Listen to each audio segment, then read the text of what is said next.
Splat the Cat, A Whale of a Tale, based on the best-selling books by Rob SCOTTON, cover art by Rick Fairlin, text by Amy Sue Lin.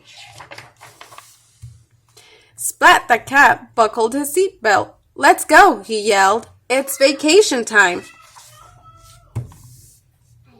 Everyone else piled in.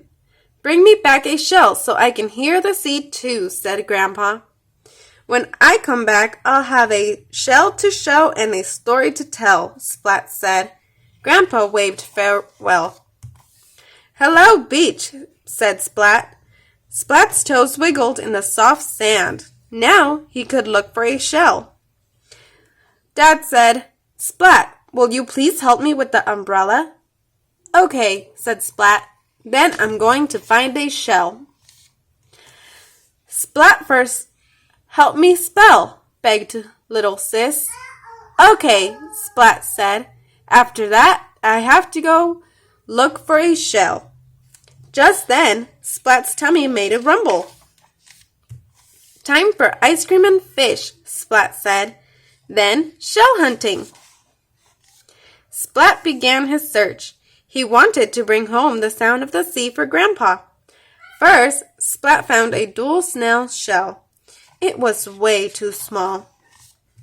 Then, Splat found a frail eggshell. That was the wrong kind of shell. It had a funny smell. Splat thought he saw a pale shell buried in the sand. Jingle, jingle, it turned out to be a bell. Almost all of the other shells that Splat saw were broken. "How odd," said Splat. "What can I do? I have no shell for show and tell. I have no shell for Grandpa." Splat took his pail and walked along the water. He followed the trail of broken shells. Then Splat heard a crack. A shell fell. The shell broke. Splat looked up. A gull was dropping shells all over the shore. Splat ran after the gull. He tried to catch the shells before they fell. Splat ran back and forth, and then, splat, he fell into a swell. Splat failed about. Then, thump, he landed on something big. It was a whale. "Can you help me catch a shell?" Splat asked. The whale shouted, "Sploosh!" Water went up. Splat went up too. The gull dropped another shell, and Splat caught it. Whoosh! The whale stopped spouting.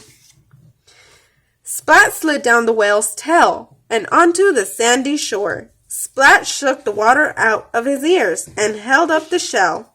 He heard the roaring swell.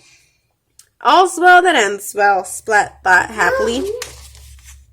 On the way home, Splat thought about the whale of a tale he would tell to Grandpa. Then he fell asleep, listening to the sound of the sea.